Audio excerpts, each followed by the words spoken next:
During an interview with the Boston Globe in 2008, during the release of his book, Palestine Inside Out, An Everyday Occupation, Sari Makdisi argued the following, and I quote, "There is a prevailing orthodoxy that in general Israel is the aggrieved party and the Palestinians are the aggressors, whereas it seems to me that the situation is exactly the opposite. Half of Palestine's people were forced from their homes during the creation of Israel in 1948. They have never been allowed to return, although they have the legal and moral right to do so. Instead, we see the continuing existence of a system that keeps people displaced and unable to exercise their full human rights." End quote. This perversion of language for the professor of English literature at the University of California is central to his thesis. Our mainstream media constantly frames the Middle East conflict as between two equal sides, two aggrieved parties and two victims. The Jews of Europe, including my own family, were butchered in the name of fundamentalism during the Holocaust, but the Palestinians have been paying a high price ever since for Hitler's crimes. In my view, the Palestinians have become in some ways the new Jews, and occupation has become a modern Zionist trait. During my recent visit to Israel, the West Bank and Gaza, I saw the creeping apartheid discussed by Makdisi in his copious public writings and recent book. It's often mundane, hidden, yet devastating. I witnessed Messianic Jews set fire to Palestinian fields in the occupied West Bank while Israeli troops stood and watched. I observed vicious racism in Jerusalem by protesting Jewish settlers against the Negro Barack Obama and Arabs. I spoke to Gazans suffering under an Israeli and Egyptian imposed siege. The effects of the December-January war still fresh in their lives, whole neighbourhoods flattened. Last week's UN report on Gaza, compiled by the distinguished South African Jewish judge Richard Goldstone, marked a turning point, in my view, for the simple fact that it correctly claimed that, quote, "While the Israeli government has sought to portray its operations as essentially a response to rocket attacks in the exercises of its right to self-defence, the UN mission considers the plan to have been directed, at least in part, at a different target, the people of Gaza as a whole." End quote. Whether the international community allows Israel to literally get away with murder is now the key question. Makdisi's message, eloquently explained in his Edward Said memorial lecture presented last weekend in Adelaide, is that tired slogans no longer suffice. And ideas that were once on the fringes are now gaining mainstream acceptance. Decades of Zionist exceptionalism, global Holocaust guilt, colonial expansion and violence has definitely seen to that.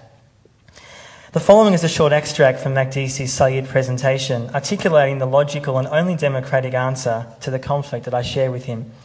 And I quote, "There is no question that committed Zionists from across the political spectrum will resist the move towards the one-state solution in the way that privileged groups have always historically resisted the erosion of their privileges. This resistance, even the violent resistance, of privileged groups did not stop South Africa from abandoning apartheid, the United States from abandoning Jim Crow laws or the institution of slavery itself, or, for that matter, the British aristocracy from relinquishing its privileges in the great reform bills of the 19th century. And so it is with those who seek to protect the privileges of the Israeli Jewish community in Israel-Palestine today, who know perfectly well that they are running out of time and that the world will not, or at least should not, tolerate the kinds of discrimination practiced in Israel and the occupied territories for much longer." End quote. Makdisi correctly, in my view, uses the term apartheid to describe a situation in the occupied territories. It's not just accurate, but essential if one is to honestly reveal the racially exclusionary regime implemented there, backed, one must say, by the US, the EU and our own fine Australian government of both political major stripes. The only logical answer, as Makdisi constantly reiterates, is a global boycott, divestment and sanction campaign against Israel until it accepts the basic tenets of international law and ends the occupation. The last 6 months alone, since the Gaza war, have seen great strides in this movement. Last week, the leading US Jewish newspaper, The Forward, had an article headlined, "Palestinian-led movement to boycott Israel is gaining support." As Omar Barghouti, a Palestinian leader of this BDS campaign, told the publication, and I quote, "Our South Africa moment has finally arrived." Any university, institution, cultural ambassador, filmmaker or individual trying to normalise relations with occupying Israel will be targeted. Non-violently, of course. The power of Makdisi's writings is not just because he is a Palestinian and articulates a narrative the Western world has spent so long to suppress and deny, but because he reveals the largely hidden realities of the Middle East client state, drunk on its own arrogance and seeming invincibility. It is the job of Jews, Arabs, Palestinians, Christians and human rights activists everywhere, including in Australia, to no longer tolerate the superficially appealing victimhood of modern Zionism. Jewish historian Tony Judt wrote in 2006 on Israel's 58th birthday that the country was curiously immature and, quote, consumed by a brittle confidence in its own uniqueness, certain that no one understands it and everyone is against it, and full of wounded self-esteem, quick to take offence and quick to give it, end quote. The situation is even graver in 2009, with an Israeli Prime Minister who has never truly accepted legitimacy of the Palestinian people, and a US President, Barack Obama, who thrives on making pretty speeches with virtually nothing to show for it, a magician whose bag of tricks convinces only the most devoted or deluded. Despite months of public debate, the occupation in the West Bank has only deepened since Obama's inauguration. American Jewish intellectual and blogger Joseph Dana wrote recently that, quote, contemporary Jewish identity has been constructed around two opposites which cannot function without each other, the Holocaust and the State of Israel, end quote. This incestuous relationship has allowed the Palestinians to be demonised as the cause of Jewish suffering rather than the victims of post-Holocaust Jewish militarism. It takes both Jews and Palestinians to challenge this equation, and Makdisi is leading the conversation around the world. Let me close with Makdisi in the Huffington Post in July, signalling the inherent contradiction of modern Zionism, and I quote, Israel today is no more Jewish than America is white or Christian. The big difference, though, is that whereas America, for the most part, embraces its own multiculturalism, Israel still desperately wants to be Jewish.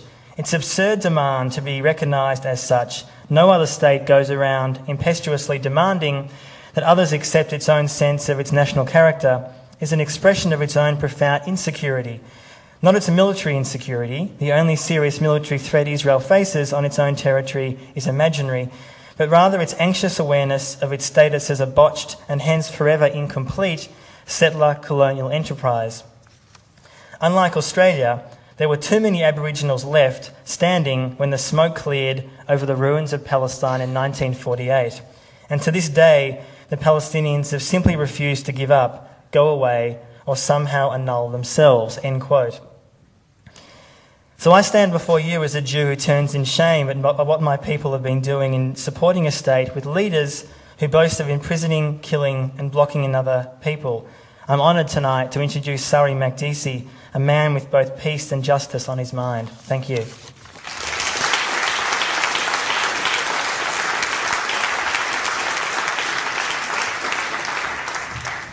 Thank you, Anthony, for those very kind words, and Meredith and the University of Sydney and Sydney Ideas, and of course all of you for braving the elements and coming to hear me tonight. It was a glorious afternoon in May 2004, and the advocates, planners, and backers of the newly launched Museum of Tolerance in Jerusalem could not have asked for a more auspicious groundbreaking ceremony. Dozens of important guests were in attendance to mark the realization of the project by the Los Angeles-based Simon Wiesenthal Center, including the building's world-renowned architect, Frank Gehry, the dean of the Wiesenthal Center, Rabbi Marvin Heyer, the Israeli president, Moshe Katsav, and the governor of California, Arnold Schwarzenegger, the big guy in the middle of the picture there. In the darkness that pervades the Middle East, proclaimed the governor in the ceremony's keynote address, this building will be a candle to guide us. Schwarzenegger's words spoke to the museum's lofty proclamations about itself. The complex aims to offer, according to Rabbi Heyer, and I quote, a great landmark promoting the principles of mutual respect and responsibility. Social responsibility. The museum's marketing literature says that in the face of, quote, a rising crescendo of ethnic tensions, civilizational clashes, and the use of religious justification for acts of terror, it intends to provide a unique institution that will focus on issues of human dignity and responsibility. It all sounds very nice, but following the groundbreaking ceremony, although everything seemed to be going well initially for the development of the Museum of Tolerance in Jerusalem, including fundraising towards the $200 million cost from philanthropists in the U.S., a legal challenge was presented to the High Court in Israel in February 2006, which led to the suspension of construction. Workers excavating the site had come across human remains and were quietly removing them until news leaked to the local media, which broke the story, precipitating a major crisis. The site for the Museum of Tolerance, it turns out, includes a cemetery.